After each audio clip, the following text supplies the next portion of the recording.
Wednesday, November 28th. This is Wayne Goldsboro TV, WGTV Today. I'm Wayne Alley. And I'm Kim Betts. Good Wednesday morning. And good Wednesday morning it is. Oh boy, the 28th of November, just a couple of days left in the whole month.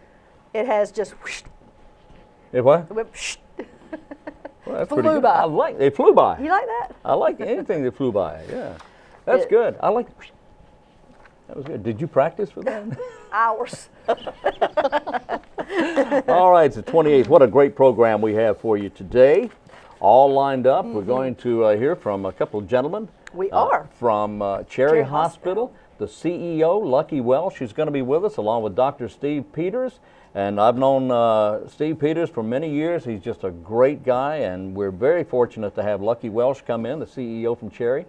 He's relatively new. He's almost new to the area, but we want to welcome him to the Wayne County area because he's a great guy as well. Big things happening for Cherry Hospital. Got that big new hospital. That's what I hear. It's beautiful. Yeah. We need to go do a tour. It's gorgeous out there, and they're going to tell you about the tour and the grand opening that's going to be coming up here pretty soon.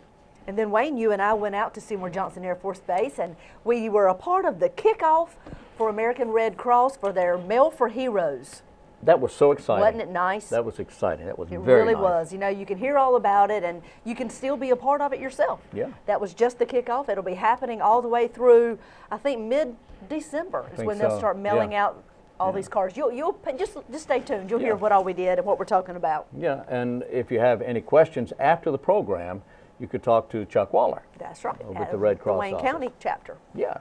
All right. All Okay. right, let's see what's going on in our community, Wayne. I'm glad you asked.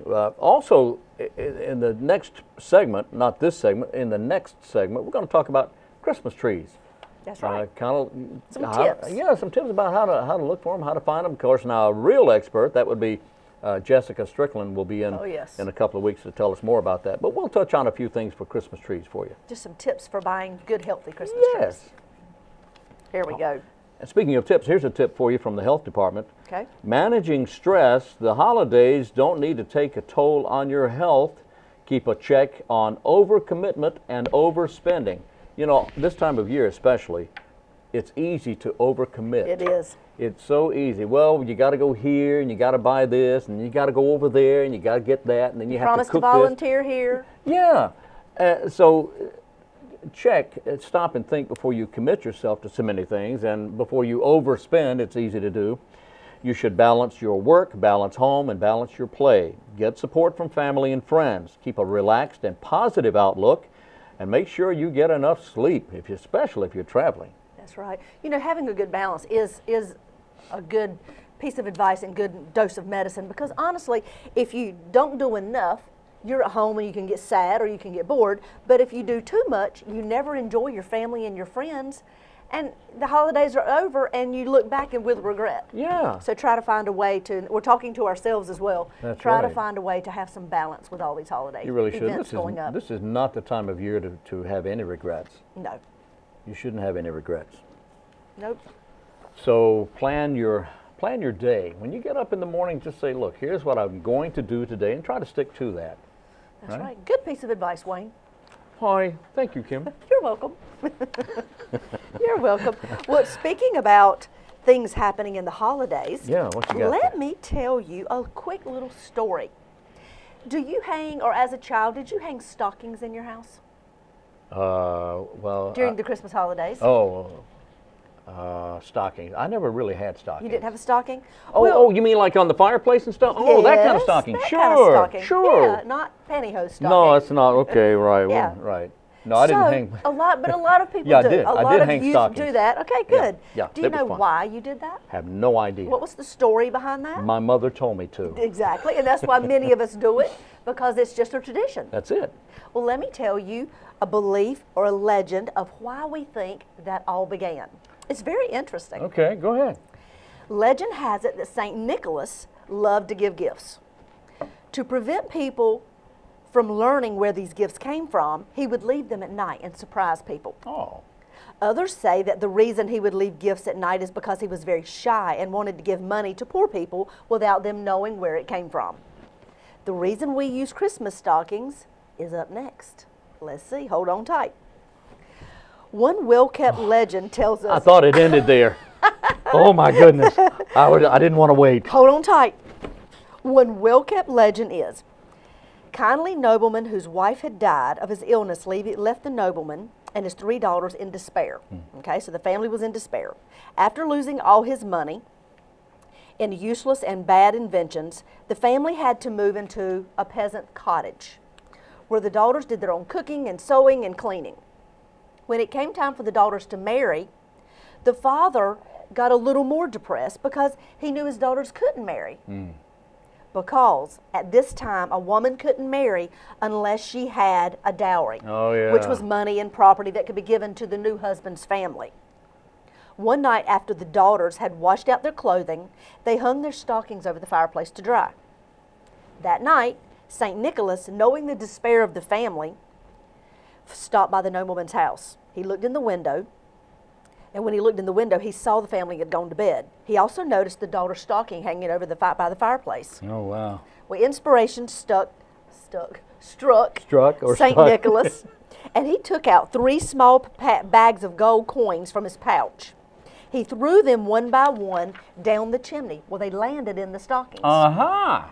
The next morning, when the daughters awoke, they found their stockings contained enough gold for them to get married.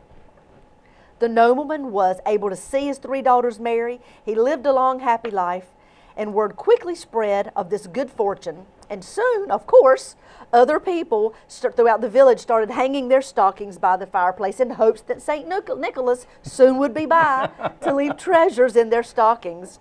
And from this was born the legend of the St. Nicholas coming down the chimney and placing gifts in the Christmas stockings. What a great story. Isn't that great? So that's the legend of how stockings began. Wow. How neat. Wow. Isn't that interesting? That's neat. I thought it was too. All right. All right, Wayne, what else do we have today? Okie dokie. Well, we're going to talk about trees here in a few minutes. Yep.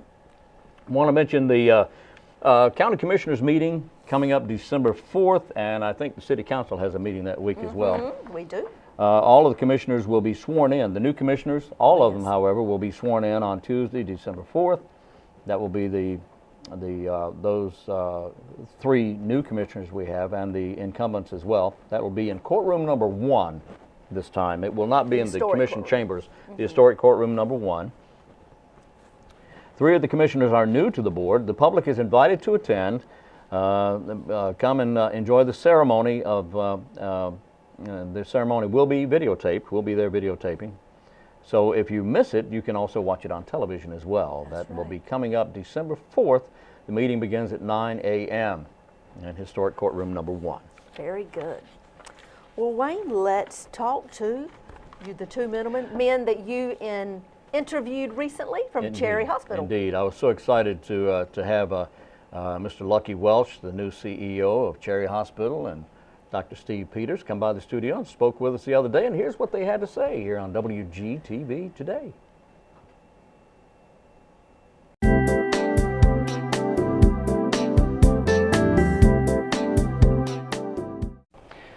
Today in the studio, we're very pleased to have, first of all, Dr. Stephen Peters and Lucky Welsh, and is Mr. Welsh, correct, or is it Doctor? No, it's Mr. Mr. Welsh, and these gentlemen, if you don't know the names, you certainly should. They are with Cherry Hospital, and gentlemen, first of all, thank you very much for being with us this morning. It's our pleasure, thank you. Thank you very much. If I may start with Lucky, you are relatively new to the Cherry Hospital staff, as you are the CEO.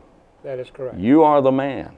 Well, I don't know that. I've got a great staff. How's that? All right. I do, and I want to talk to you about your staff a little later on. But tell us about you. How did you happen to end up here in Goldsboro as the CEO of Cherry Hospital? What's your background? Well, my background is in healthcare. For many years, interesting, I was trained as a pharmacist and practiced pharmacy for many years, and entered into the field of hospital administration some 35, 40 years ago. And retired from the CEO of Southeastern Regional Medical Center down in Lumberton, North Carolina. Right. Following retirement, I came up to work with the state of North Carolina as the division director for the state-operated healthcare facilities in the state, which is comprised of 3 different psychiatric hospitals throughout the state, one in Butner, North Carolina, one in Morganton, and certainly here at Cherry Hospital. And we also have 3 neuromedical treatment centers. Oberry is one of them right here in Goldsboro. 3 developmental centers, as well as 3 alcohol drug abuse treatment centers. So my role has been for the last 3 years to be over all of these facilities and working with them towards quality improvement and safety and financial accountability. And so we've been doing that, and more recently times as we were looking at Cherry Hospital, and it was getting close to the time that it was going to be moving into a brand new facility. The secretary and the governor agreed that I would come here to be the CEO of the hospital. Wow. Wow. Steve, that's great. Tell us about Stephen Peters. Well, I came to Goldsboro 7 years ago from Chicago, and have enjoyed every minute of it. I'm glad you got away from Chicago. Yeah, I am very happy about that.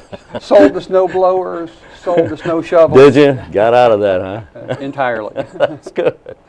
And what do you do at Cherry? I'm Director of Psychology. Director of Psychology. Yes, sir. And for those, and I'm sure unless someone's new to the area or perhaps they've lived in the cave the last 20, 30 years or longer, Cherry Hospital is a psychiatric hospital. Give us a little background, if you would, on Cherry. You know, Cherry Hospital was founded really back in 1890. Wow, been with us a while. It's 133 years old now, will be. Yeah. It was first, its history was to be the sane asylum, as they called them back in those days, for the African American population in this state, and so it was a statewide facility. And then in 1965, it was changed to be certainly to serve all the people, not just one ethnic race. So it is now open and serves as one of the 3 psychiatric hospitals in the state. As you think about, Cherry Hospital serves 38 counties in eastern North Carolina. It serves the population, about 2.5 million people live in eastern North Carolina. Cherry Hospital serves as the safety net for those patients with mental illness whose needs really cannot be met in the community. We are the safety net. We are there for those individuals from eastern North Carolina who need the services of psychology and psychiatry, like Dr. Peters here, and it serves that important role for that. There are many psychiatric beds in eastern North Carolina, but we are the ones who take care of those, again, as I say, whose needs cannot be met in the community. So we're very proud of what we do and the necessary service it does for the people here. Dr. Peters, generally across the nation, we hear more and more about problems with people, psychiatric problems, psychological problems. What is the trend now? Is there a trend? Can we put our finger on it? Is there a problem? Is it getting worse? Is it getting better? What's going on? We're certainly identifying, evaluating, identifying, and getting folks into better treatment models. You know, most people with mental illness are out doing what people do. They have families, they work, they may be on some medication, they may get some support services, but most of those folks go out and just do the best they can and have a fairly normal life. It's the most serious, the most complex, the most compromised folks that we take care of at Cherry. Whether there are other trends, you know, certainly the economic pressures put a lot to bear on folks who are otherwise, you know, compromised somewhat anyways. They are our most fragile, vulnerable part of the population. I would have to feel that most people who are not familiar with a psychiatric or a psychological situation may have the misconception that if someone has a mental condition, that they are immediately on their way to the hospital. That's certainly not the case, is it? No, it's a very small percentage, in fact, that would ever need any hospital. It's that more moderate, a little more severe, that would even come into a community hospital, and that's probably for a very brief period of time. And again, the most complex, the most serious would then come to a place like Cherry Hospital. And then what happens? Are they in the hospital permanently? Are they in there for a short amount of time, a long amount of time, or what? We have there's a wide range, again, depending on circumstances, depending on the clinical condition. Some folks come in and out. I think our average length of stay now for adult admissions is about 20 days. 20 days? You know, on average. Great. There are some folks that come in maybe even more brief, and others that stay, you know, several months. But the vast majority of people come in, get stabilized, and leave, and doing remarkably better. Wonderful. Yeah. Mr. Welsh, in your time here and in the industry, what would you say is the most common misconception, say with Cherry Hospital? What do people not understand about the hospital? Cherry Hospital serves such an important role, and many times people do not really understand what we do and the wonderful work that happens at Cherry Hospital with the physicians like Dr. Jim Mayo, who is our clinical director, and Dr. Steve Peters, our director of psychology, and the staffs we put around them. We're able to sort of mend and heal lives and take them back to the community. That's our goal at Cherry, is to get them to recover back to the community. But there is an increased demand for psychiatric care in this nation. Certainly at the community hospitals. I know you've heard, or if you've not, a lot of patients end up in our hospital emergency departments throughout North Carolina. And the need is so great, and we don't have enough beds in this state that need inpatient care. So patients wait in the emergency departments waiting for admission. Now, most of the people who present themselves to the emergency departments in the state are cared for at home, sent home, cared for by providers there, or admitted to the hospitals there. But when they cannot meet the need is when Cherry is here for them. And when that happens, Steve, you say an average of about 20 days, and with the most, let's say the extreme cases, they're much longer. The staff at Cherry is an amazing staff. It takes a special person to be on the staff at Cherry Hospital. How does the staff relate to the more extreme patients? Is there special training, special care? How does the staff handle all of the above? Extreme cases. What we have developed now at Cherry is a very active model. We have an active, what we call a treatment mall, where folks get up, move to the treatment mall. That's kind of where they spend their day. And they have group therapy, various activities, different kinds of engagements to be around and relate with people.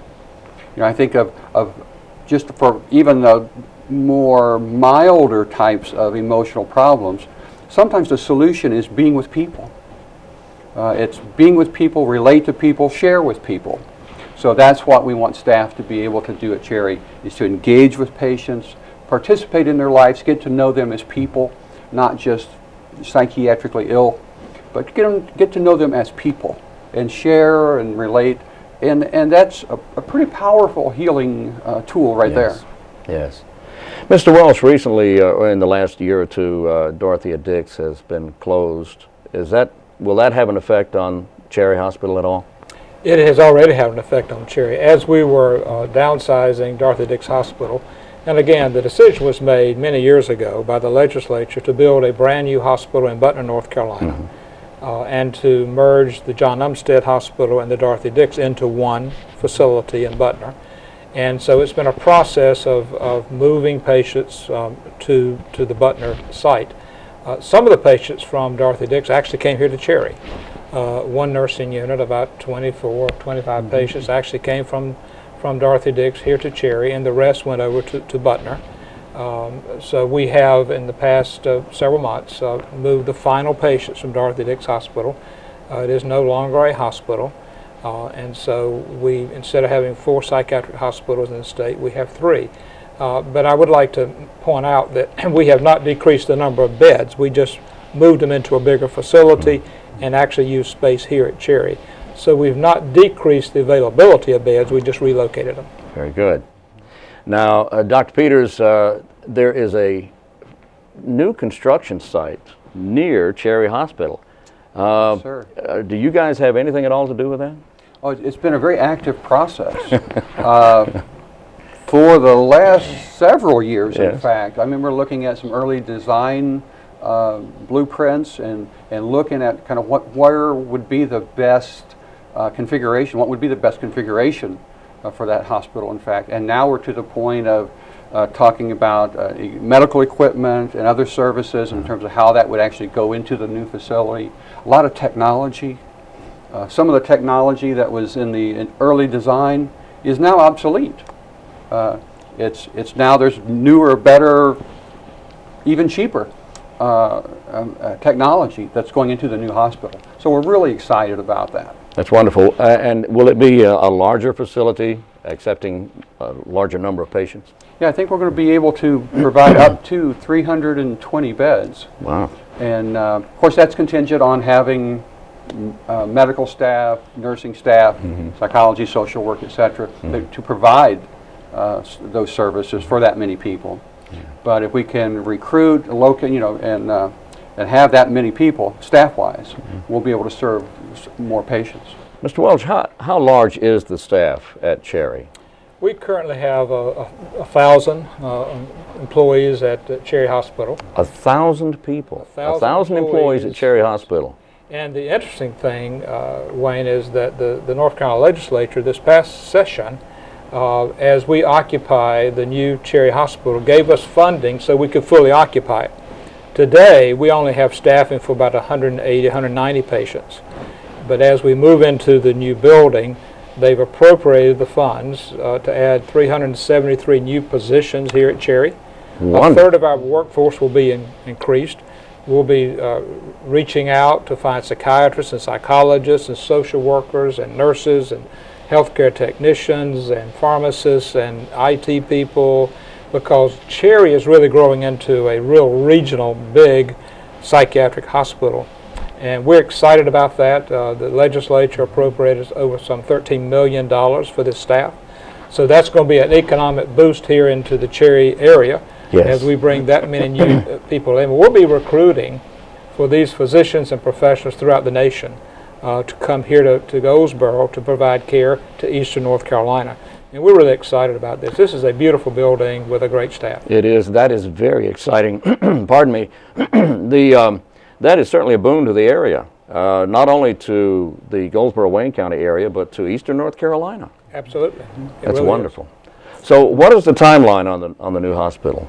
Well, the 410,000 square foot building that will be completed. That is a big building. It's large. Can you land a plane in there? It seems it's like 9 acres under roof. Wow. It's huge. That's enormous. When you think about 9 acres under roof there. That's big. But it is scheduled to be completed in mid-April to the end of April, as far as the construction site people turning over the keys to the hospital, to us. And then we'll begin our process of move, and that'll take us, a couple months to 3 months. So I think we'll be relocating and being our new facility, I would just say this summer. I don't want to put a month on it, but this summer we should be in this beautiful new facility. And I do hope that the people of Goldsboro, when we do have the ribbon cutting, they come out, that they'll come see what a jewel this is for Wayne County. And Dr. Peters, when do you start looking for new personnel? Always. Always. I have been already. Have you really? Always looking. The word is out. It is out. All right. Indeed. Well, if someone, I hadn't intended on asking this, but if someone locally wants to, how would someone locally find a position? Sure. Perhaps they'd be interested in. The easiest thing to do is get on the computer, look at the Office of State Personnel webpage. It has listings and there are descriptions in terms of what kind of positions, openings we have right now. Come first of the year, come in the springtime, we're going to have the additional 373 positions, and that will really open that up. But we have a human resources department at Cherry as well. Folks can come by there if they're not available to have a computer. They can come by our HR department and have access to that. Folks there can kind of help them to talk to them about possibilities and what the options might be for them. Wonderful. Gentlemen, we're out of time. Unfortunately, I could go on talking about Cherry Hospital. So could we. And I greatly appreciate your coming in today. Well, Thank you, Wayne. Dr. Stephen Peters and Mr. Lucky Welsh, CEO of Cherry Hospital. We're very proud of this hospital here, as we should all be proud of the hospital, the Cherry Hospital here in Wayne County. And I hope, gentlemen, you're able to come back soon and talk to us more about Cherry Hospital. See you at the open house. We'll be there. Okay. I'm Wayne Alley.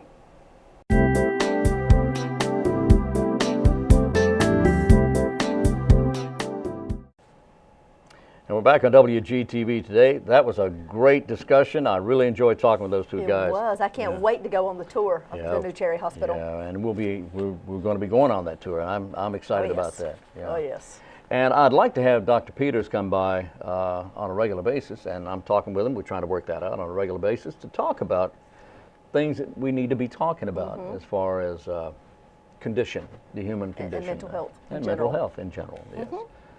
All right, and we're going to work that out. Great. November 28th Yes, what's is happening? National Decorate Your Dog Day. You see that more and more these days, actually. You do. Oh, yeah. You do. Do you know, I was so surprised at Lights Up Downtown how many people had their dogs and they had them dressed in Christmas attire. Yeah. It was hilarious to have so many dogs walking around on leashes, of course. But I saw Santa Claus suits and Jingle Bell hats and all kinds of exciting things. You call that your Christmas attire for animals? Oh yeah. Oh yeah. I once went dressed as a tire. Decorate Your Dog Day. Help your doggy get into the holiday spirit. Yes, indeed. Oh yes. Today is also Independence Day in Albania and in Panama. How about that? Yeah. So happy Independence Day. Also on this day in 1985, just a few years ago, a fellow by the name of Errol Bird of Lisbon, England, Lisbon, Northern Ireland, set a world record with 26 hours of continuous yodeling. And we're so glad. Yes. Do you yodel? No, do you? No, my yodel's broken. I used to until I broke it. Anyway. It is an art, I will say. 'Tis an art, it is. It is an art. Yodel lady who? Okay, here we go. Meeting times of the county commissioners and the city council. When's the city council meet? The first and third Monday of every month. There you go. There you go. I do want to mention again that all the county commissioners will be sworn in. Yes. That will be coming up December 4th at the historic courtroom number 1 in the Wayne County Courthouse. On December 4th, they'll be sworn in, and three of the commissioners are new to the board. The public is invited to the ceremony. It will be videotaped, so if you happen to miss it, then it will be shown on TV. But there's nothing like being there in person, and it'll be in the old courtroom number 1 here in the courthouse. Don't forget, you know, both the city council meetings and the commissioner meetings. If you miss them live, you can see them on both the city and the county's YouTube channel and Vimeo channels. You can go to our websites to access those if you need to see them at a later date. That's exactly right. And we share them on our Facebook pages as well. Yes, we do. Yes, we do. 1991 was the year. I got to tell you about this. I've got to tell you about this. This is like somebody winning the lottery. Well, not quite the lottery. Well, yeah, bigger. Oh. This is like somebody winning another planet. Oh my goodness. Well, kind of. Okay. Well, a guy in Waco, Texas. Yes. No. No. Not Waco, Texas. No, it's another day. I'm sorry. This. I got to tell you about that one. Okay. All right, that's exciting. But here's a good one right here. Here's a guy who held up a Circle K store, a gas station. He held up a gas station after first diverting the clerk. He laid down a $20 bill and said, "I'd like to get change for that." Well, when the clerk opened the cash drawer, the guy pulled out a gun and said, "Give me all your money." And the clerk did. Put all the money into a bag and then handed it to the guy, and the guy ran away with a total of $15. He left the 20 on the counter. Okay.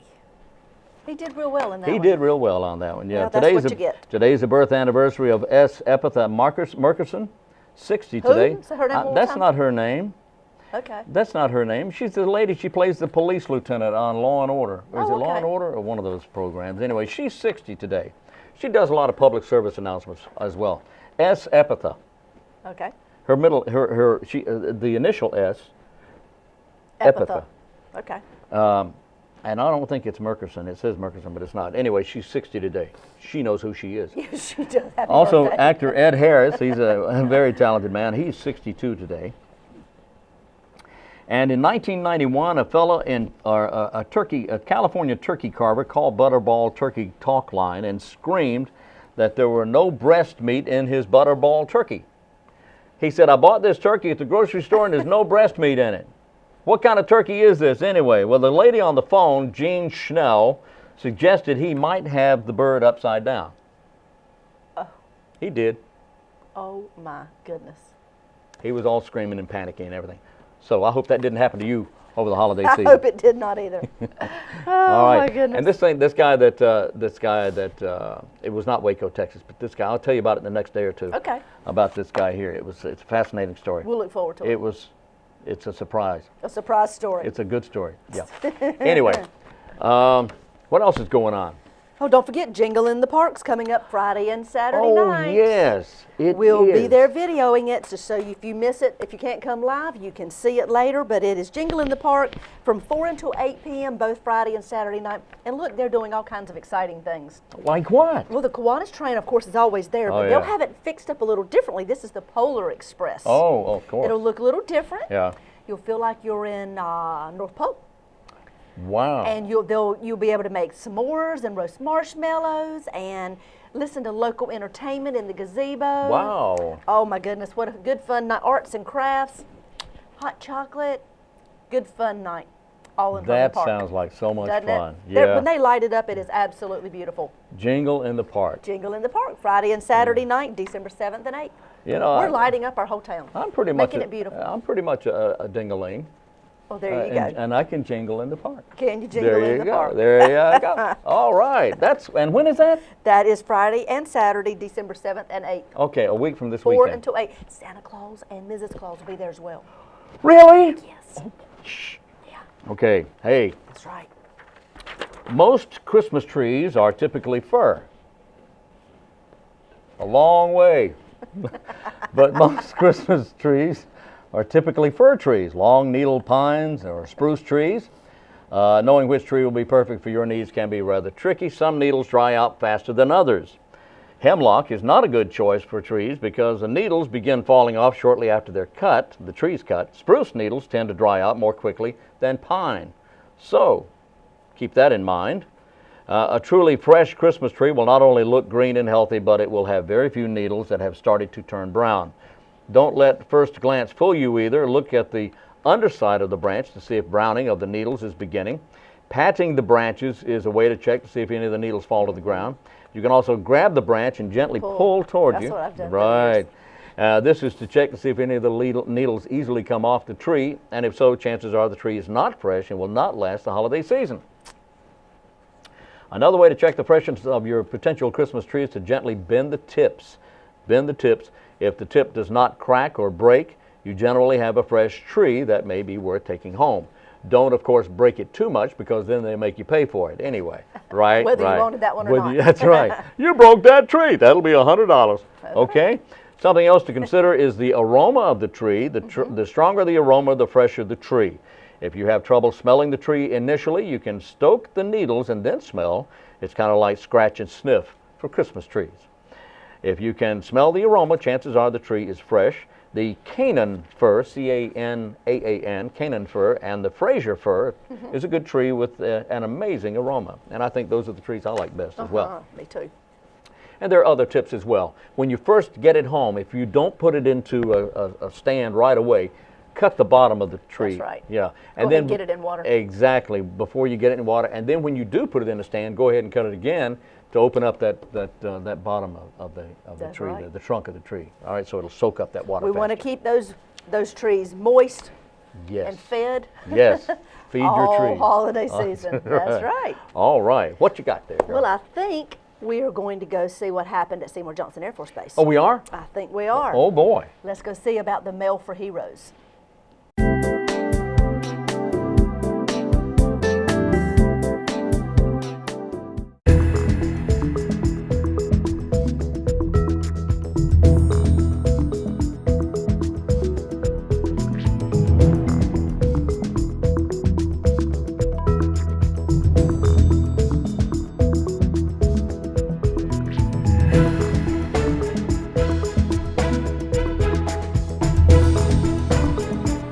Good morning. I'm Major Kimberly Lewis, and on behalf of the American Red Cross, the 916th Air Refueling Wing, and the 4th Fighter Wing, we welcome you to this morning's Holiday Mail for Heroes 2012 campaign kickoff event. Today, we invite you to create and sign cards that will be sent in support of members of the U.S. Armed Forces, veterans, and their families. Whether handmade or purchased, simple words of gratitude carry a great deal of meaning for the men and women who serve our country, especially when deployments or hospital stays keep them far from home during the holiday season. Holiday Mail for Heroes is a way for Americans of all ages to send holiday mail to members of the American military from all branches: active duty, Guard and Reserve, retirees, and family members. We are thankful to have with us today members of our community, active duty, the Reserve, and family members. At this time, I would like to invite a few of our special guests and our host to say a few words. Ladies and gentlemen, please welcome North Carolina House Representative-elect Mr. Brian Brown.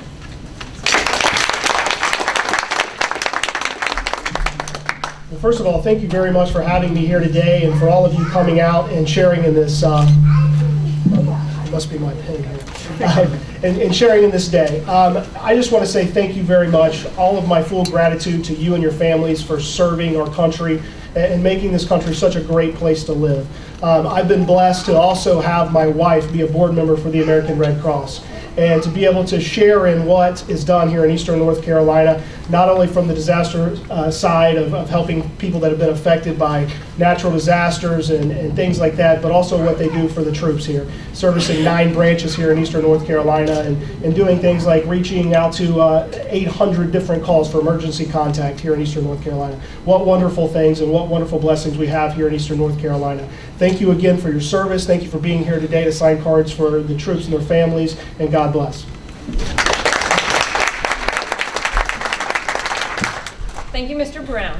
Ladies and gentlemen, please welcome North Carolina House Representative-elect Mr. John Bell.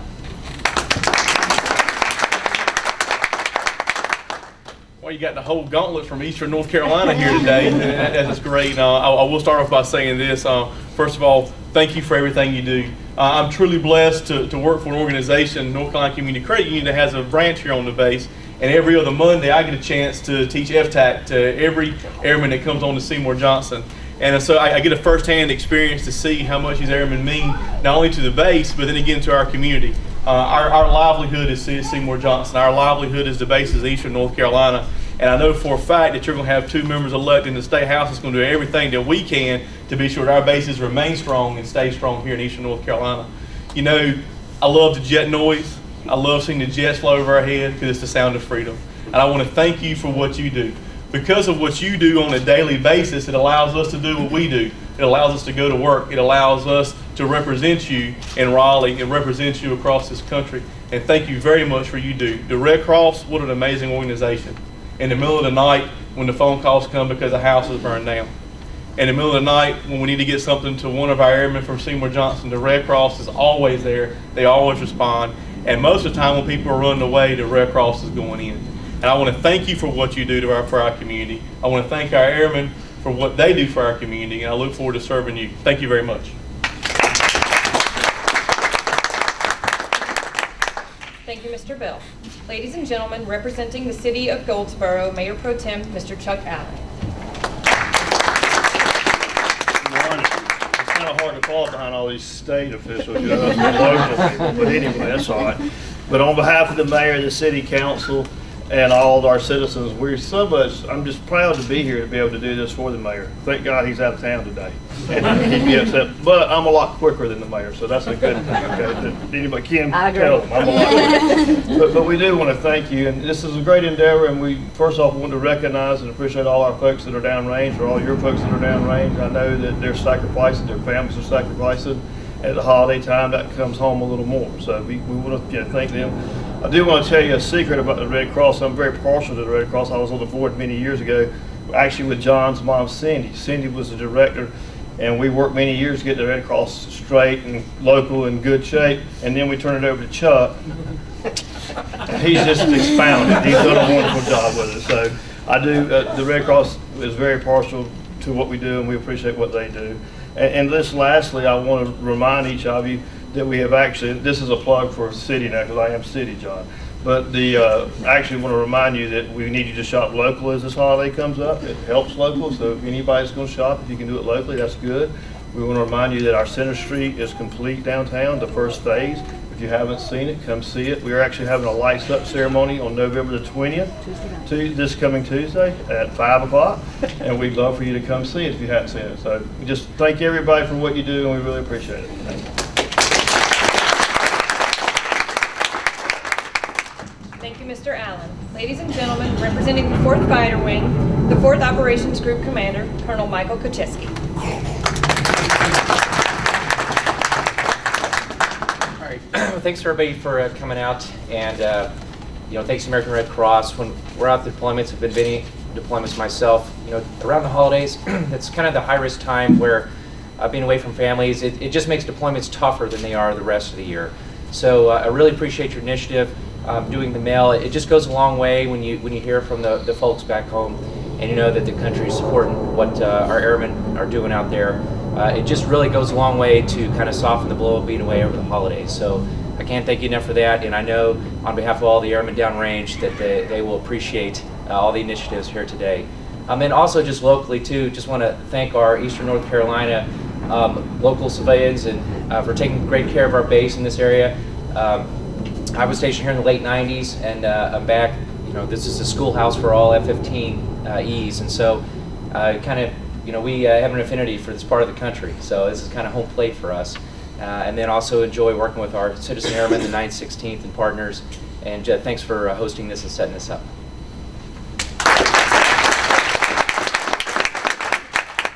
Thank you, Colonel Kocheski. Now I would like to introduce our host for today's very special event, the Director of Service to Armed Forces American Red Cross Eastern North Carolina Region, Mr. Joshua Kane.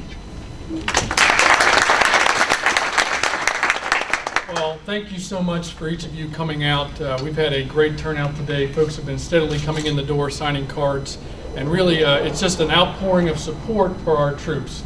To be here on Seymour Johnson Air Force Base, working together with the Air Force, with the 916th, with the 4th. We're so appreciative of the relationship we have and just of the opportunity to serve America's heroes, and that's the way we really view this. This whole event is about Holiday Mail for Heroes, signing cards, sending a note of encouragement and thanks to our heroes. These are going to go to veterans. These are going to go to troops deployed. These are going to go to family members who have loved ones who are deployed and they're not together. So we think about them during this time, and this is our way of saying, we're with you. Things are tough. You have an important mission. The American Red Cross, the people of Eastern North Carolina, the city of Goldsboro, your colleagues in the Air Force, we're here with you. I just want to say thank you so much again to the 916th for co-hosting, to Colonel Gilmore and Kathy. Thank you so much for this tanker in the front. Kathy made that by hand. If you dropped a card there, I think that's one of the coolest things in the world. Brings it right back to what we're doing. So thank you for all of your work. I need to take a moment and thank the Red Cross volunteers who have worked so hard.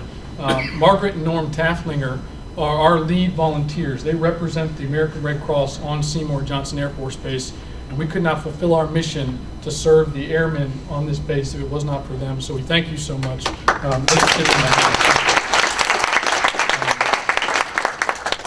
Again, thank you to the Wayne County chapter. This is a kickoff for the entire 33 counties of Eastern North Carolina, 9 chapters in Eastern North Carolina. We are kicking off our Holiday Mail for Heroes program right here at Seymour Johnson Air Force Base in Goldsboro in Wayne County. So our thanks to Chuck and the Wayne County chapter for hosting this.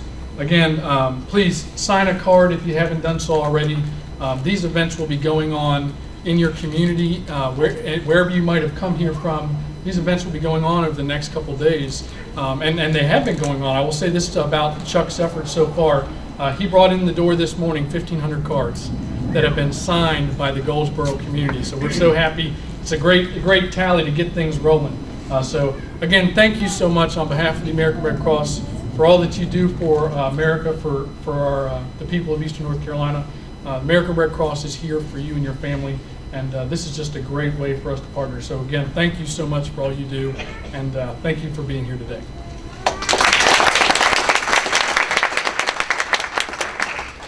Thank you, Mr. Kane. Ladies and gentlemen, the Commander, 916th Air Refueling Wing, Colonel Gregory Gilmore.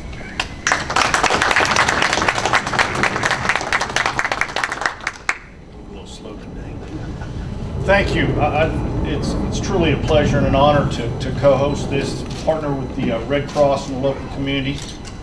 Like Coach said, being deployed, away from home on the holidays, it is really great to get something in the mail. Even in this day of emails and things like that, it really means a lot to, go to the mail room and actually pick something up. And this is going to do great. I hope the troops send something back. I know we did overseas, and it was always good to reciprocate that. It shows that the effort that you guys are putting together to get this done. We truly do appreciate that. So thank you very much. Keep signing away, folks. We got a lot of cards.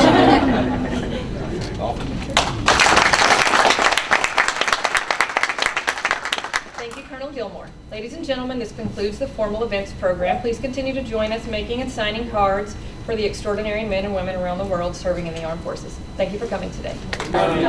Here today at Seymour Johnson Air Force Base with Colonel Gilmore. Colonel, thank you for speaking with us. Tell me about you here at Seymour Johnson. How long have you been here at Seymour Johnson? A little over 2 months. 2 months? Yes. And you came here from where? I came from Tinker Air Force Base in Oklahoma City. And what is your background? Very. I'm an Army brat. I spent 13 years in the Navy.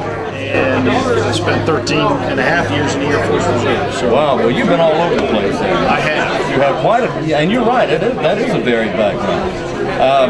You're the commander of the 916th. Yes. Tell us about the 916th. What do you guys do? We refuel. Refuel. Anybody, any place. Anybody, any place. Allies or other sister services, our own Air Force airplanes, NATO's, everybody. Well, I'll tell you something. We are so proud of the 916th. You guys have such a history. You're all heroes. I think books have been written about the 916th, and you guys do such a wonderful job. How often do the planes fly here? How long do you stay up?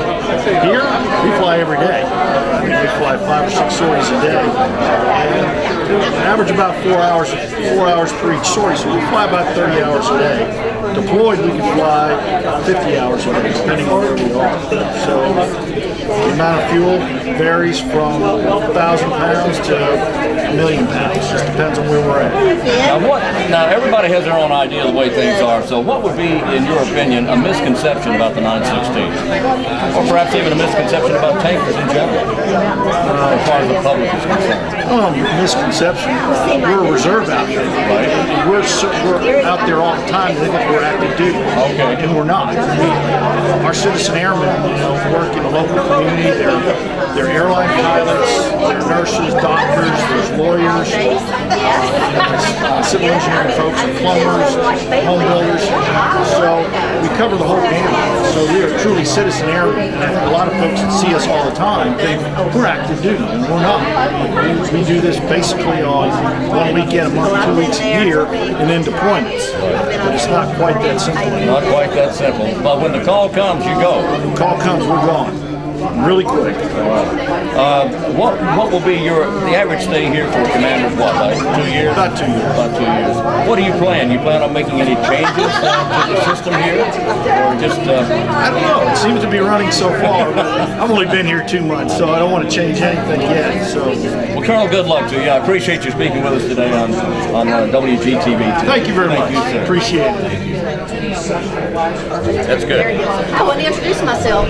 Chuck, we're here at the 916th Refueling Fighter Wing, and we are interviewing different people as they come along to tell us about the holiday cards they're sending to the heroes. Tell us about the official kickoff. Well, this is our Holiday Mail for Heroes kickoff for 33 counties in Eastern North Carolina. We're so proud to be able to have it here on Seymour Johnson. And what we've been doing across Wayne County and all our other Eastern North Carolina counties is getting cards signed for our military heroes. It's just a real nice grassroots effort for people in the communities all over the United States, but right here in Eastern North Carolina, say thank you for what you do. We recognize and appreciate the sacrifice and commitment you make for us. And we just had this is our kickoff event, and we've been getting cards signed for several days, and just been a great started time. off today with 1,500 cards before the kickoff really even began. And it's so fun when we do this event. We always run out of cards. People are wanting to do more and more and more, and you saw it today. People just had a great time saying thank you to these people that do so much for us. Well, we support our troops all year long, but of course during the holidays is one of the toughest times to be away from your family. So How important is it to the military airmen to be across the sea and to receive a card from somebody in their community? They do not even miss saying thank you for what you do. We had a meeting, and one of the individuals in the meeting said, let me tell you, in 2003, I was away from my family during Thanksgiving and Christmas and Easter. And during that time, I got so many cards. Yes, it is. I still have them to this day. So it's just a nice way for people in Eastern North Carolina to say thank you. So I encourage you to find an event, sign a card for one of our heroes. Thank you so much. We appreciate what you do. Thank you.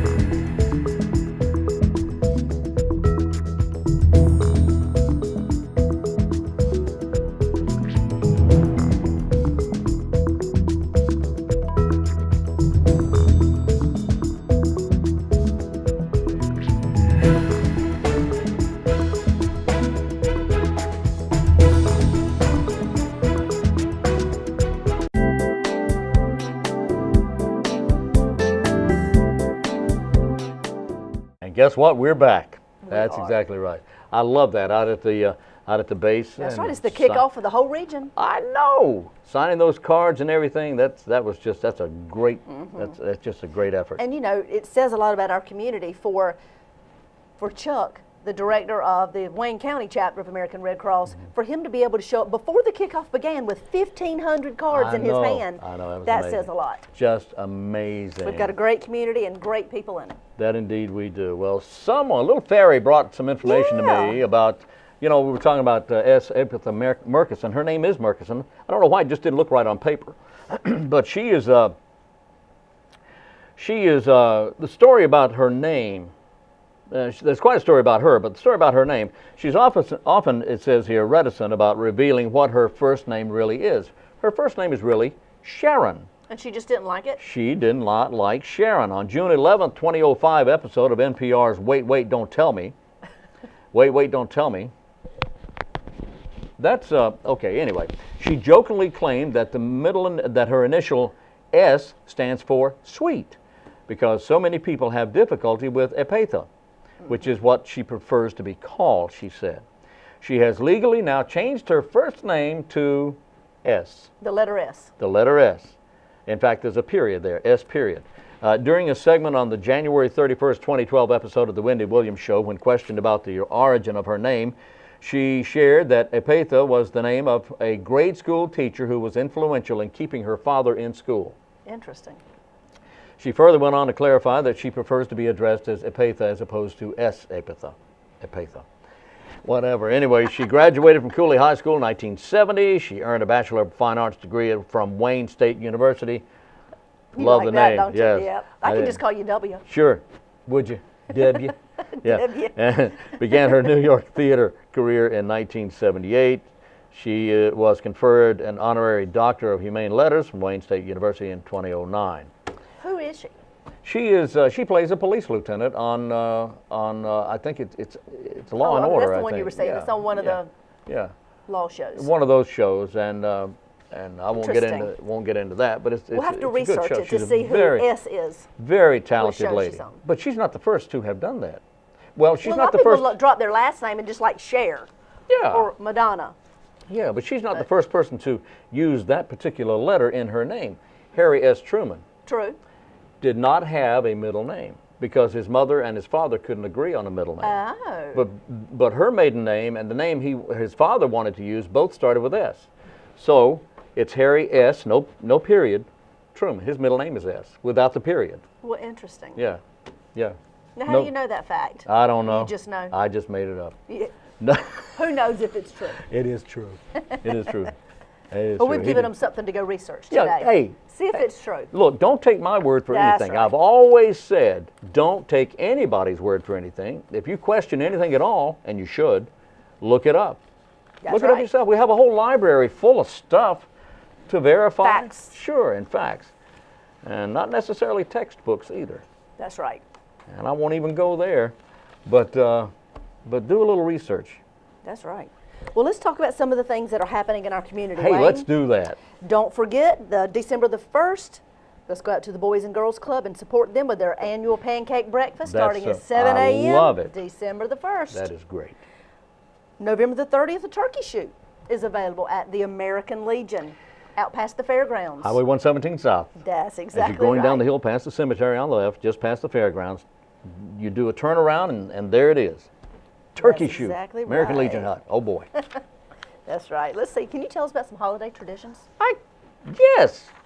Sure You I think you can. can? I'd be happy to. Well, when They he were here a finds it- moment ago. Oh, I want to tell you about, here's an idea. Okay. If you or your family has a special holiday tradition, we'd like to know about it so we can Yes, share we it. would. In fact, it may give someone an idea to where they're just sitting at home and they don't know what to do, they're kind of down and depressed. Your tradition may inspire someone to start a one. tradition. That's right, exactly right. And that way you would be helping someone enjoy the holidays. That's right. Well, I've told you about 2 or 3 of my traditions, and now we want to hear about yours. That's right. So if you bake, if you make a unique ornament for this time of year, or if you do something special with children, then whatever your tradition is, we'd like to hear about it. That's right. My children still think that they are supposed to go over to their Meemaw's house, which is my mother's house, before Christmas Day and make Christmas cookies together, just them, my 2 children, and their Meemaw. And it's just your basic sugar cookies that they decorate, you know, they put, oh my goodness, I can't talk, frosting, and then they decorate it with Christmas colors. But they think it's not Christmas if they have not done that with her. And of course, she's always got a pot of soup on the Oh, stove. of course. Good old homemade vegetable soup. Oh, yeah. But it's not the holidays if we haven't done that little simple tradition. And then we eat those cookies within the next 2 or 3 days, of course. No, that's nice. And regardless of age, why not start your own tradition? Why not? Why not? That's right. All right, coming up on tomorrow's program, here's what we have for tomorrow. We have on Thursday the 29th, Tim Harper is going to be with us. Tim's a friend of mine. I've known him for many years. He is a big scout. Oh, he yes. is the executive scout for the Boy Scouts He of sure America is. Tuscarora Council here in Goldsboro and Wayne County, and he will be with us. Also, we'll have a report from Crime Stoppers, right? That's right. Paige Lerner will be back. And also, we'll have a discussion about the Air Force Museum. Oh, yes. We talked with several of the team members that were brought into Wayne County and the city of Goldsboro, and they're the ones that have presented the information and the facts to the city council, and they'll be sharing that with you. So stay tuned on tomorrow's show. 7 o'clock tomorrow morning, we'll be right here. I hope you're right there. Join us again at that time. Until then, I'm Wayne Alley. And I'm Kim Best, and this is what's happening in your community.